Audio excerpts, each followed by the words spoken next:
GeM TV நேயர்களுக்கு அன்பு வணக்கங்களை கூறிக்கொண்டு, வழக்கம் போல் விநாயகப் பெருமானை வணங்கி இன்றைய 12 ராசிகளுக்கான பலன்கள். ஜூன் மாதம் பிறந்திருக்கின்றது. ஜூன் மாதம் 1ஆம் நாள் 1/6/2025 வைகாசி மாதம் 18ஆம் தேதி விஸ்வாவசு வருடம் நல்ல ஞாயிற்றுக்கிழமை அற்புதமான நாள். இன்றைய சூரிய உதயம் 5:41 சூரிய அஸ்தமனம் மாலை 6:32 இன்றைய ஆதிக்க கிரகம் சூரிய பகவான். இன்று நாம் வழிபட வேண்டிய தெய்வம் சூரிய பகவானை வழிபட வேண்டும். மேலும் இன்றைய நாள் சஷ்டி திதி. ஆகவே அற்புதமான முறையிலே முருகப்பெருமானை வணங்க வேண்டிய நல்ல நாள். இன்றைய நல்ல நேரம் காலை 7:30 முதல் காலை 8:30 வரை, மதியம் 1:30 முதல் மதியம் 2:30 வரை, ராகு காலம் மாலை 4:30 முதல் மாலை 6 வரை, யமகண்டம் மதியம் 12 முதல் மதியம் 1:30 வரை, குளிகை நேரம் மதியம் 3 முதல் மாலை 4:30 வரை. இன்றைய சுபஹோரை குருஹோரை நேரம் காலை 11 முதல் 12 வரை. இன்றைய நட்சத்திரம் இன்று அதிகாலை 2:05 வரை பூசம், அதன் பின்பு ஆயில்ய நட்சத்திரம். இன்றைய திதி இன்று அதிகாலை 1:27 வரை வளர்பிறை பஞ்சமி, அதன் பின்பு சஷ்டி திதி. ஆக இன்றைய நாளிலே சூரிய பகவானை வணங்க வேண்டும், வாராகி தாயாரை வணங்க வேண்டும், முருகப்பெருமானை வணங்க வேண்டும். இன்றைய சந்திராட்டம நட்சத்திரம் இன்று அதிகாலை 2:05 வரை மூலம் நட்சத்திரத்துக்கு சந்திராட்டமம், அதன் பின்பு பூராடம் நட்சத்திரத்துக்கு சந்திராட்டமம். தொடர்ந்து இன்றைய 12 ராசிகளுக்கான பலன்களை காணலாம். மேஷ ராசி அன்பர்களே, இன்று சந்திரன் உங்கள் ராசிக்கு 4ஆம் இடத்திலே இருக்கின்றார். உங்களுடைய ராசி அதிபதி செவ்வாய் ராசிக்கு 4ஆம் இடத்திலே. ஆகவே இன்றைய நாளிலே சொத்து விஷயமாக நல்ல முடிவு கிடைக்கும். தாய் வழி சொந்தங்களின் மூலமாக வரவு ஏற்படும். வீடு வண்டி வாகன மாற்றம் கிடைக்கும். நீங்கள் நினைத்தது அனைத்தும் நல்லபடியாக நடக்கக்கூடிய நல்ல நாள். உத்தியோகத்திலே இருப்பவர்களுக்கு பதவி உயர்வு, பணியிட மாற்றம், சம்பள உயர்வு போன்றவை கிடைக்கும். நண்பர்கள் உறவினர்களால் நல்ல ஆதாயம் உண்டாகும். உங்களுடைய முயற்சிகள் எல்லாம் வெற்றியை பெறுகின்ற அற்புதமான நாள். முன்னோர்களுடைய ஆசீர்வாதம் பரிபூர்ணமாக கிடைக்கும். நீங்கள் செய்தொழில் செய்பவராக இருந்தால் அதிலே நல்ல வளர்ச்சி கிடைக்கும். பணப்பற்றாக்குறை தீரும். குழந்தைகளால் மகிழ்ச்சி உண்டாகும். வீட்டிலே சுபகாரியங்கள் நடைபெறக்கூடிய அற்புதமான நாளாக இன்றைய நாள் இருக்கின்றது. இன்றைய நாளிலே சூரிய பகவானை வணங்குங்கள், வாராகி தாயாரை வணங்குங்கள், முருகப்பெருமானை வணங்குங்கள். வாழ்த்துக்கள். ரிஷபராசி அன்பர்களே, இன்று சந்திரன் உங்கள் ராசிக்கு 3ஆம் இடத்திலே இருக்கின்றார். உங்களுடைய ராசி அதிபதி சுக்கிரன் ராசிக்கு 12ஆம் இடத்திலே இருக்கின்றார். ஆகவே என்ன நடக்கும் என்றால், இன்றைய நாளிலே புதிய முயற்சிகளை தொடங்கினீர்கள் என்றால் பெரும் வெற்றி கிடைக்கும். வேலை தேடுபவர்களுக்கு நல்ல வேலை கிடைக்கும். அதேபோல் நீண்ட நாட்களாக எதிர்பார்த்திருந்த காரியம் ஒன்று இன்றைய நாளிலே நல்லபடியாக முடியும். கடன் பிரச்சனைகள் ஒரு முடிவுக்கு வரும். கணவன் மனைவிக்குள் இருந்து வந்த சின்ன சின்ன பிரச்சனைகள் எல்லாம் விலகி அந்யோன்யம் ஏற்படும். பொருள் வரவும் தனலாபமும் அதிகரிக்கின்ற நாள். திடீர் அதிர்ஷ்டங்கள் சிலருக்கு தேடி வரும். அதேபோல் தந்தை உறவு வழியிலே நல்ல அனுகூலம் உண்டாகும். தொழில் மற்றும் வியாபாரத்திலே நல்ல வளர்ச்சி உண்டாகும். திருமணம் போன்ற சுபகாரிய பேச்சுவார்த்தைகள் இனிதே முடிகின்ற நாள். உடல் ஆரோக்கியத்திலே நல்ல முன்னேற்றம் உண்டாகும். நண்பர்கள் மூலம் உறவினர்கள் மூலம் எதிர்பார்த்த உதவிகள் எல்லாம் கிடைக்கின்ற நல்ல நாள். வேலையிலே இருந்து வந்த பிரச்சனைகள் எல்லாம் சரியாகும். பணியிடத்திலே ஒரு நிம்மதி கிடைக்கும். ஆக இன்றைய நாள் எல்லா வகையிலும் சிறப்பான நாள். அவரவர்களுடைய வயதுக்கேற்ப நல்லது நடக்கின்ற நல்ல நாள். இன்றைய நாளிலே சூரிய பகவானை வணங்க வேண்டும், முருகப்பெருமானை வணங்க வேண்டும், பஞ்சமி திதி வாராகி தாயாரை வணங்க வேண்டும். வாழ்த்துக்கள். மிதுன ராசி அன்பர்களே, இன்று சந்திரன் உங்கள் ராசிக்கு 2ஆம் இடத்திலே, உங்களுடைய ராசி அதிபதி புதன் ராசிக்கு 12ஆம் இடத்திலே. ஆகவே இன்றைய நாளிலே பொருளாதாரம் சிறப்பாக இருக்கும். திருமணம் போன்ற சுபகாரிய பேச்சுவார்த்தைகள் இனிதே முடிகின்ற நாள். உறவினர்களோடு இருந்து வந்த மன வருத்தங்கள் தீர்ந்து உறவினர்களோடு ஒரு நல்ல நட்புறவு உண்டாகும். தொழில் மற்றும் வியாபாரத்திலே நல்ல முன்னேற்றம் உண்டாகும். அலுவலகத்திலிருந்து வந்த நெருக்கடிகள் எல்லாம் குறையும். வேலை இல்லாதவர்களுக்கு நல்ல வேலை கிடைக்கும். பிள்ளைகளால் பெருமை ஏற்படும்.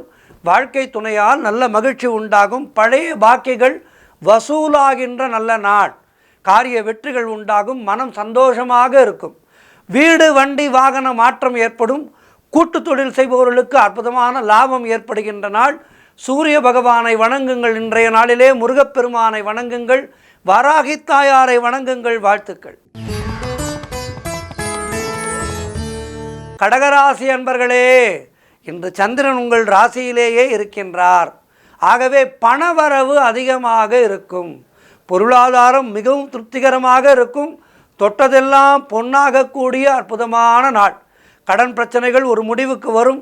அலுவலகத்திலே வேலை பார்ப்பவர்களுக்கு புதிய பொறுப்புகள் வேலை பளுவை தந்தாலும் அவை உங்களுடைய எதிர்காலத்துக்கு சிறப்புகளை சேர்க்கும். எனவே வேலை பளுவை ஏற்றுக்கொள்ளுங்கள். வெளியூர் பிரயாணங்கள் வெற்றியை தரும். வேலை இல்லாதவர்களுக்கு நல்ல வேலை கிடைக்கும். நண்பர்கள் உறவினர்கள் மூலம் நல்ல அனுகூலம் உண்டாகும்.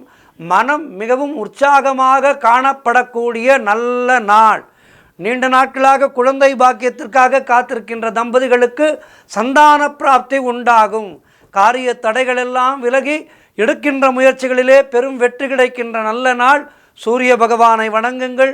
வாராகி தாயாரை வணங்குங்கள். முருகப்பெருமானை வணங்குங்கள். வாழ்த்துக்கள். சிம்மராசி அன்பர்களே, இன்று சந்திரன் உங்கள் ராசிக்கு 12ஆம் இடத்திலே இருக்கின்றார். உங்களுடைய ராசி அதிபதி சூரியன் ராசிக்கு 10ஆம் இடத்திலே இருக்கின்றார். ஆகவே இன்றைய நாளிலே வெளிநாடு செல்வது விஷயமாக நல்ல செய்திகள் தேடி வரும். விசா போன்றவை கிடைக்கும். ஆனால் இன்றைய நாளிலே தொழில் விஷயத்திலே புதிய கடன் வாங்கக்கூடாது. புதிய முயற்சிகளை செய்யக்கூடாது. மற்றவர்களுடைய விஷயங்களிலே தலையிடக்கூடாது. வீண் வாக்குவாதங்களை முற்றிலுமாக தவிர்க்க வேண்டிய நாள். மௌனத்தை கடைபிடிக்க வேண்டிய நாள். மேலதிகாரிகளால் பணியிடத்திலே நெருக்கடிகள் உண்டாகும். பொருளாதாரம் நெருக்கடியாக இருக்கின்றது. பணப்பற்றாக்குறை இருக்கும். உழைப்புக்கு ஏற்ற ஊதியம் கிடைக்காது. நண்பர்கள் மூலம் அனுகூலம் உண்டாகும். உத்தியோக உயர்வு, பணியிட மாற்றம் போன்றவை சிலருக்கு கிடைக்கும். உடல் ஆரோக்கியத்திலே மிகுந்த எச்சரிக்கையாக இருக்க வேண்டிய நாள். சுப செலவுகள் உண்டாகும். ஆகவே இன்றைய நாளிலே சூரிய பகவானை வணங்கி, வாராகி தாயாரை வணங்கி, முருகப்பெருமானை வணங்கி கடந்து செல்ல வேண்டிய நாள். வாழ்த்துக்கள். கன்னிராசி அன்பர்களே, இன்று சந்திரன் உங்கள் ராசிக்கு 11ஆம் இடத்திலே இருக்கின்றார். உங்களுடைய ராசி அதிபதி புதன் ராசிக்கு 9ஆம் இடத்திலே இருக்கின்றார். ஆகவே இன்றைய நாளிலே நண்பர்கள் மூலம் அனுகூலம் உண்டாகும். எதிர்பார்த்த பணம் கைக்கு வரும். பொருளாதாரத்திலே பெரும் வளர்ச்சி உண்டாகும். காரிய தடைகளெல்லாம் விலகி காரிய வெற்றிகள் உண்டாகும். உடல் ஆரோக்கியத்திலே சிறப்பான முன்னேற்றம் ஏற்படும். வீடு வண்டி வாகன மாற்றம் ஏற்படும். குழந்தைகளால் பெருமை ஏற்படும். எடுக்கின்ற முயற்சிகளிலே பெரும் வெற்றி. காரிய தடைகளெல்லாம் விலகும். குடும்பத்திலே ஒற்றுமை அதிகரிக்கும். சுபகாரியங்கள் நடக்கக்கூடிய அற்புதமான நாள். அவரவர்களுடைய வயதுக்கேற்ப நல்லது நடக்கும். புதிய வேலை தேடிக்கொண்டிருப்பவர்களுக்கு வேலை கிடைக்கும். உழைப்புக்கு ஏற்ற ஊதியம் கிடைக்கும். மொத்தத்தில் இன்றைய நாள் சிறப்பான நாள். வாராகி தாயாரை வணங்குங்கள். சூரிய பகவானை வணங்குங்கள். முருகப்பெருமானை வணங்குங்கள். வாழ்த்துக்கள். துலாம் ராசி அன்பர்களே, இன்று சந்திரன் உங்கள் ராசிக்கு 10ஆம் இடத்திலே, உங்களுடைய ராசி அதிபதி சுக்கிரன் ராசிக்கு 7ஆம் இடத்திலே இருக்கின்றார். ஆகவே இன்றைய நாளிலே தொழில் செய்பவர்களுக்கு நல்ல முன்னேற்றம் ஏற்படும். சொந்த தொழில் செய்பவர்களுக்கு அற்புதமான முன்னேற்றம். அதேபோல் தாய் வழி சொந்தங்களினுடைய உதவிகள் எல்லாம் கிடைக்கும். கணவன் மனைவியிடையே நல்ல ஒற்றுமை ஏற்படும். மனக்குழப்பங்கள் தீர்ந்து மனதிலே ஒரு தெளிவு ஏற்படும். தெளிந்த நீரோடையாக மனது இருக்கும். புதிய முயற்சிகள் எல்லாம் கைகூடும். கடன் தொல்லைகள் விலகும். திருமணம் போன்ற சுபகாரிய பேச்சுவார்த்தைகள் மிக இனிதே முடியும். உடல் ஆரோக்கியம் சிறப்பாக இருக்கும். வீடு கட்டுவதற்கான முயற்சிகளிலே பெரும் வெற்றி கிடைக்கும். பொருளாதாரம் திருப்திகரமாக இருக்கின்றது. காரிய அனுகூலம் உண்டாகின்ற நாள். உத்தியோக மாற்றம் ஒரு சிலருக்கு ஏற்படும். மொத்தத்தில் இன்றைய நாள் மிக மிக மிக சிறப்பாக இருக்கின்றது. வயதுக்கேற்ப நல்லது நடக்கும். உங்களுக்கு என்ன தேவையோ அது கிடைக்கின்ற நல்ல நாள். சூரிய பகவானை வணங்குங்கள். வாராகி தாயாரை வணங்குங்கள். முருகப்பெருமானை வணங்குங்கள். வாழ்த்துக்கள். விருச்சிக ராசி அன்பர்களே, இன்று சந்திரன் உங்கள் ராசிக்கு 9ஆம் இடத்திலே இருக்கின்றார். உங்களுடைய ராசி அதிபதி செவ்வாய் ராசிக்கு 9ஆம் இடத்திலே இருக்கின்றார். ஆகவே இன்றைய நாளிலே குழந்தை பாக்கியத்திற்கு காத்திருக்கின்ற தம்பதிகளுக்கு சந்தான பிராப்தி உண்டாகும். வீடு வண்டி வாகன வகையிலே நல்ல மாற்றம் உண்டாகும். குலதெய்வ வழிபாடு செய்வீர்கள், அதன் மூலம் நல்ல அருளையும் அனுகூலத்தையும் பெறுவீர்கள். புதிய தொழில் தொடங்கும் முயற்சிகள் சிறப்பான வெற்றியை பெறும். காரிய தடைகளெல்லாம் விலகும். அலுவலகத்திலே வேலை பார்ப்பவர்களுக்கு பதவி உயர்வு, சம்பள உயர்வு நிச்சயம். சந்தோஷத்தை தருகின்ற அற்புதமான நாள். திருமணம் போன்ற சுபகாரிய பேச்சுவார்த்தைகள் கைகூடி வரும். நண்பர்கள் உறவினர்களால் நல்ல ஆதாயம் உண்டாகும். சிறப்பான நாள் இன்றைய நாள். இன்றைய நாளிலே சூரிய பகவானை வணங்குங்கள், வாராகி தாயாரை வணங்குங்கள், முருகப்பெருமானை வணங்குங்கள். வாழ்த்துக்கள். தனுராசி அன்பர்களே, இன்று சந்திரன் உங்கள் ராசிக்கு 8ஆம் இடத்திலே இருக்கின்றார். உங்களுடைய ராசி அதிபதி குரு ராசிக்கு 7ஆம் இடத்திலே இருக்கின்றார். இன்று நாள் முழுவதும் உங்களுக்கு சந்திராஷ்டமம். மௌனத்தை கடைபிடியுங்கள். தேவையில்லாத பயத்தை தவிர்த்து கொள்ளுங்கள். மனக்குழப்பமும் பதற்றமும் இருக்கும். ஆகவே மனக்குழப்பம் தீர்வதற்கு ராம நாமத்தை ஜெபியுங்கள். கூட்டு தொழில் செய்பவர்களுக்கு புதிய முதலீடுகளை, புதிய முயற்சிகளை தவிர்க்க வேண்டிய நாள். கடன் பிரச்சனை அதிகமாக ஆகும். ஆகவே புதிதாக கடன் வாங்காதீர்கள், நீங்களும் கடன் கொடுக்காதீர்கள். ஏற்கனவே கடன் கொடுக்க வேண்டியவர்களுக்கு ஒரு வாரம் தள்ளி சொல்லுங்கள். அடுத்த வாரத்திலே தருகின்றேன், 10 தேதிகளுக்கு மேல் தருகின்றேன் என்று ஒரு நேரம் சொல்லிக் கொள்ளுங்கள். இன்றைய நாளிலே கடன் பிரச்சனைகள் அதிகமாகும். ஆகவே கவனமாக இருங்கள். குலதெய்வ வழிபாடு மன அமைதியை தரும். அதேபோல் வேலை பார்க்கின்ற இடத்திலே மற்றவரை பற்றி எதுவும் பேசாதீர்கள். கோபத்தை முற்றிலுமாக தவிர்த்து மௌனத்தை கடைபிடிக்க வேண்டிய நாள். கணவன் மனைவிக்குள் சண்டை சச்சரவுகள் ஏற்படும். விட்டு கொடுத்து செல்லுங்கள். மொத்தத்தில் எதிலும் எச்சரிக்கையாக செயல்பட வேண்டிய நாள். சூரிய பகவானை வணங்குங்கள், ஆதித்ய ஹிருதயம் கேளுங்கள். அதேபோல் வாராகி தாயாரை வணங்குங்கள், முருகப்பெருமானை வணங்குங்கள். துதிப்போர்க்கு வல்வினை போம், துன்பம் போம். எல்லா துன்பமும் போகும். அப்படி இருக்கும்போது சந்திராஷ்டம துன்பம் என்ன பெரிய துன்பமா? வேல் இருக்க வினை இல்லை, மயில் இருக்க பயம் இல்லை. கந்தனை நம்பினால் கவலையே பட வேண்டாம். ஆகவே இன்றைய நாளிலே இந்த சந்திராஷ்டமத்தை நினைத்து கவலை கொள்ளாமல் பாரங்களை எல்லாம் முருகப்பெருமானுடைய காலடியிலேயும் வாராகி தாயாருடைய காலிலேயும் போடுங்கள். நிம்மதியாக இருங்கள். மௌனத்தை கடைபிடியுங்கள். வாழ்த்துக்கள். மகர ராசி அன்பர்களே, இன்று சந்திரன் உங்கள் ராசிக்கு 7ஆம் இடத்திலே இருக்கின்றார். உங்களுடைய ராசி அதிபதி சனி ராசிக்கு 2ஆம் இடத்திலே இருக்கின்றார். ஆகவே இன்றைய நாளிலே பழைய பாக்கிகள் வசூலாகும். எப்போதோ செய்த வேலைக்கு பணம் வாங்காமல் விட்டிருப்பீர்கள், இன்றைய நாளிலே தேடி வந்து கொடுப்பார்கள். காரிய வெற்றிகள் உண்டாகின்ற நாள். பூர்வீக சொத்திலே இருந்து வந்த பிரச்சனைகள் எல்லாம் விலகும். சொத்துக்கள் கைக்கு வருகின்ற வேலை வந்துவிட்டது. கூட்டு தொழில் செய்பவர்களுக்கு அதிகமான லாபம் உண்டாகும். உறவினர்களோடு இருந்து வந்த மன வருத்தங்கள் எல்லாம் தீரும். அவர்களோடு நல்ல ஒரு அந்யோன்யம் பிறக்கும். அலுவலகத்திலே இருந்து வந்த நெருக்கடிகள் குறையும். கடன் பிரச்சனைகள் தீரும். திருமணம், அதற்காக காத்திருக்கின்ற வரன்களுக்கு திருமணம் நிச்சயமாகும். பொருளாதாரம் திருப்திகரமாக இருக்கும். பிள்ளைகளால் பெருமை ஏற்படும். வாழ்க்கை துணையால் மகிழ்ச்சி உண்டாகும். நண்பர்கள் மூலம் அனுகூலம் உண்டாகும். மொத்தத்தில் சிறப்பான நாள், சிந்தை மகிழும் நாள். ஆக இன்றைய நாளிலே சூரிய பகவானை வணங்கி, வாராகி தாயாரை வணங்கி, முருகப்பெருமானை வணங்கி நல்லருள் பெறுங்கள். வாழ்த்துக்கள். கும்பராசி அன்பர்களே, இன்று சந்திரன் உங்கள் ராசிக்கு 6ஆம் இடத்திலே இருக்கின்றார். உங்கள் ராசி அதிபதி சனி ராசியிலேயே இருக்கின்றார். ஆகவே என்ன நடக்கும்? ஒரு சிலருக்கு வேலை மாற்றம் உண்டாகும். உடல் ஆரோக்கியத்திலே மிகுந்த கவனம் தேவை. தேவையில்லாமல் மற்றவர்களுடைய விஷயங்களிலே தலையிடக்கூடாது. தானுண்டு தன்னுடைய வேலை உண்டு என்று இருக்க வேண்டும். மேலதிகாரிகளால் அலுவலகத்திலே நெருக்கடிகள் உண்டாகும். குலதெய்வ வழிபாடு வெற்றியை தரும். வீண் வாக்குவாதங்களை முற்றிலுமாக தவிர்க்க வேண்டிய நாள். செய்கின்ற செயலிலே மிகுந்த கவனம் தேவை. கவனச்சிதறல் ஏற்படும் இன்றைய நாளிலே. ஆகவே கவனமாக இருங்கள். பொருளாதாரம் நெருக்கடியாக இருக்கின்றது. செய்தொழில் செய்பவர்கள் புதிய முதலீடுகளை, புதிய முயற்சிகளை தவிர்க்க வேண்டிய நாள். கணவன் மனைவிக்குள் சண்டை சச்சரவுகள் வந்து போகும். மொத்தத்தில் இன்றைய நாள் மௌனத்தை கடைபிடியுங்கள். ராம நாமம் சொல்லிக் கொண்டிருங்கள். சூரிய பகவானை வணங்குங்கள். வாராகி தாயாரை வணங்குங்கள். முருகப்பெருமானை வணங்குங்கள். வாழ்த்துக்கள். 12 ராசிகளிலே இறுதியான மீனராசி அன்பர்களே, இன்று சந்திரன் உங்கள் ராசிக்கு 5ஆம் இடத்திலே இருக்கின்றார். உங்களுடைய ராசி அதிபதி குரு ராசிக்கு 4ஆம் இடத்திலே இருக்கின்றார். ஆகவே இன்றைய நாளிலே குழந்தை பாக்கியத்திற்காக காத்திருக்கின்ற தம்பதிகளுக்கு சந்தான பிராப்தி உண்டாகும். உறவினர்களோடு இருந்து வந்த மன வருத்தங்கள் தீரும். வேலையிலே எதிர்பார்த்த இடமாற்றம் அமையும். முன்னோர்களுடைய சொத்திலே இருந்து உங்களுக்கு வரவேண்டிய பங்கு கைக்கு வரும். பணம் சிலருக்கு அதிகமான அளவிலே கிடைக்கும். பொருளாதாரம் உயர்கின்ற நல்ல நாள். வெளியூர் பிரயாணங்கள் வெற்றியை தரும். உடல் ஆரோக்கியம் மிகவும் திருப்திகரமாக இருக்கின்றது. செய்தொழில் செய்பவர்களுக்கு, வியாபாரம் செய்பவர்களுக்கு நல்ல முன்னேற்றம் உண்டாகின்ற நாள். மொத்தத்தில் காரிய தடைகள் எல்லாம் விலகி எடுக்கின்ற முயற்சிகளிலே பெரும் வெற்றி கிடைக்கின்ற நல்ல நாள். மனம் மிகவும் உற்சாகமாக காணப்படும். தொட்டதெல்லாம் பொன்னாகக்கூடிய அற்புதமான நாள், சிறப்பான நாள் இன்றைய நாள்.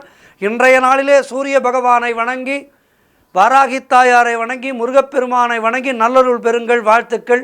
12 ராசியினருக்கும் இன்றைய நாள் சிறப்பாக இருக்க பிரார்த்திக்கின்றேன். நன்றி, வணக்கம். இன்றைய ஆன்மீக தகவல். சாதாரணமாக நாம் வீடு கட்டும் போது பூமி பூஜை போடுவோம். இந்த பூமி பூஜை என்பது நிலத்திலே வாழ்ந்து கொண்டிருக்கின்ற புழு பூச்சிகள் போன்றவை நாம் வீடு கட்டும்போது அவற்றுக்கு தொந்தரவு ஏற்படும். ஆகவே அந்த சாந்திக்காக நாம் பூமி பூஜை போட்டு இல்லத்தை கட்ட துவங்குகின்றோம். சொந்தமாக இடம் வாங்கி அதிலே வீடு கட்ட தொடங்கும் போது இனம் தெரியாத, எதிர்பாராத வகையிலே பல தடைகள் நேரடியாகவும் மறைமுகமாகவும் எழக்கூடும். வீடு எழுப்பத் தொடங்கிய தருணத்திலே இருந்து நிலைப்பாடு செல்ல செல்ல தாமதங்கள் ஏற்பட்டு பணிகள் இடைநிறுத்தம் செய்யப்பட்டிருந்தால் அந்த நேரத்திலே நாம் மனது மிகவும் கலங்கி விடுவோம். ஏனென்றால் ஒருவருக்கு வீடு கட்டுவது என்பது அவருடைய வாழ்நாள் லட்சியம். எல்லோருமே கஷ்டப்பட்டு உழைத்து அந்த இலக்கை அடைகின்றோம். அப்போது அதிலே ஏற்படுகின்ற தாமதங்கள் என்பது நம்முடைய மனதுக்கு மிகுந்த வலியை கொடுக்கும். அப்போது என்ன செய்ய வேண்டும் என்றால், ஆலயத்துக்கு சென்று ஆலயத்தின் வளாகத்திலே இருக்கின்ற, அதாவது யானை இருக்கின்ற கோவிலுக்கு செல்ல வேண்டும். இப்படிப்பட்ட தடைகள் ஏற்படுகின்றது என்றால் யானை இருக்கின்ற கோவிலுக்கு சென்று அந்த யானையிடம் ஆசி வாங்க வேண்டும். அதோடு யானைக்கு உண்ணுவதற்கான உணவுகள் என்ன என்பதனை அந்த பாகனிடம் விசாரித்து தெரிந்து கொண்டு அதனை திங்கட்கிழமைகளிலோ அல்லது செவ்வாய்க்கிழமைகளிலோ ஒருவேளை உணவு வாங்கி தருவதற்கு முயற்சி செய்யுங்கள். அப்படி வாங்கி கொடுத்தீர்கள் என்றால் இந்த தடைகள் தவிடுபொடி ஆகும். அத்தோடு இந்த யானையினுடைய சாணத்தை பாகனுடைய அனுமதி பெற்றுக்கொண்டு வாங்கி வந்து உங்களுடைய கட்டி கொண்டிருக்கின்றீர்கள் அல்லவா வீடு, அங்கே கட்டி முடிக்கப்படாத வீட்டின் ஈசானிய மூலையிலே வைத்து விடுங்கள். அப்போது அப்பகுதியை பள்ளம் தோண்டி அதிலே புதைத்தும் விடுங்கள். இந்த யானையினுடைய சாணத்தை 48 மணி நேரம் அல்லது 48 நாட்களுக்குள் தடைப்பட்டிருந்த பணிகளெல்லாம் மீண்டும் வேகம் எடுப்பதை நீங்கள் கண்ணார காணலாம். இதனை செய்து அந்த அனுபவத்தின் மூலமாக வீட்டை நல்லபடியாக முடித்து குடியேறியவர்கள் நிறைய பேர் இருக்கின்றார்கள். அதேபோல் நீங்கள் வசிக்கின்ற பகுதியிலே யானை இல்லை என்றால் வலம்புரி சங்கு இருக்கின்றதல்லவா, அந்த வலம்புரி சங்கு செய்கின்ற இடத்திலே இருந்து வாங்கி வந்து வீட்டினுடைய அறையிலே வைத்து விடுங்கள். கடற்கரையிலே சென்றால் அங்கே நிச்சயமாக வலம்புரி சங்கு விற்பனைக்கு கிடைக்கும். அதனை வாங்கி வாருங்கள். வலம்புரி சங்கிலே பச்சை கற்பூரம், ஏலக்காய், கிராம்பு, ஜாதி பத்திரி ஆகிய மூலிகைகளை போட்டு தூளாக்கி அதனோடு சிறிதளவு நீரையும் சேர்த்து மாலையிலே செய்து நாள் முழுவதும் இந்த நீரை பூஜை அறையிலே வைத்து விடுங்கள்.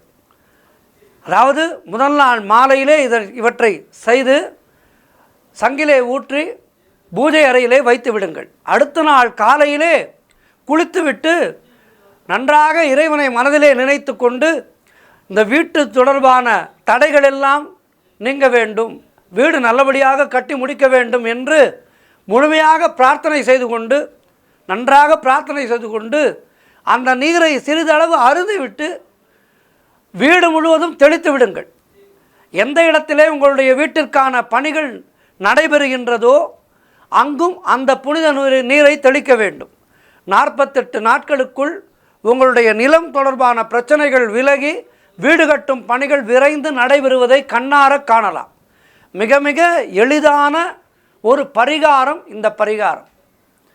ஆகவே வீடு கட்டி கொண்டிருக்கின்றீர்கள், தடை ஏற்பட்டு விட்டது, தாமதங்கள் ஏற்படுகின்றது, ஏதோ ஒரு காரணத்தினாலே தாமதம் ஏற்படுகின்றது என்றால் இப்படிப்பட்ட சின்ன சின்ன பரிகாரங்களை நீங்கள் செய்தால் நிச்சயமாக அந்த தடைகள் விலகி வீடு மிக விரைவிலே நிறைவு பெறும். அதேபோல் வீட்டை கட்ட ஆரம்பிக்கும் போதே அதற்கு முன்னமையே என்ன செய்ய வேண்டும் என்றால் பைரவருக்கு அனுதினமும் காலை மாலை இரு வேளைகளிலேயும் அன்னம் கொடுங்கள். அதேபோல் உங்களுடைய இல்லத்துக்கு அருகிலே புறாக்கள் நடமாட்டம் இருந்தால் புறாக்களுக்கு உணவளியுங்கள். புறாக்கள் எங்கெல்லாம் இருக்கின்றதோ அங்கு தடைகள் இருக்காது, லக்ஷ்மி கடாட்சம் இருக்கும். ஆலயங்களிலே பார்த்தீர்களானால் எல்லா ஆலயங்களிலும் பெரிய ஆலயங்களிலே புறாக்கள் இருக்கும். எங்கெல்லாம் புறாக்கள் இருக்கின்றதோ அங்கு நிச்சயமாக நல்ல ஒரு தன ஆகர்ஷணம் இருக்கும், நல்ல ஒரு வைப்ரேஷன் இருக்கும். ஆகவே இவற்றையெல்லாம் செய்யுங்கள். வீடு கட்டி கொண்டிருக்கின்றோம், தடை வந்துவிட்டதே என்று கலங்கி நிற்காதீர்கள். இந்த பரிகாரங்களை செய்தால் நிச்சயமாக தடைகள் தவிடுபொடியாகும். வீடு நல்லபடியாக நிறைவு அடைந்து கிரகப்பிரவேசம் செய்து குடிபுகுவீர்கள். ஆகவே இந்த எளிய பரிகாரங்களை செய்து வாழ்க்கையிலே உங்களுடைய இலக்கை அடையுங்கள். எல்லோருக்கும் இறையருள் துணையாக இருக்கட்டும். நன்றி, வணக்கம்.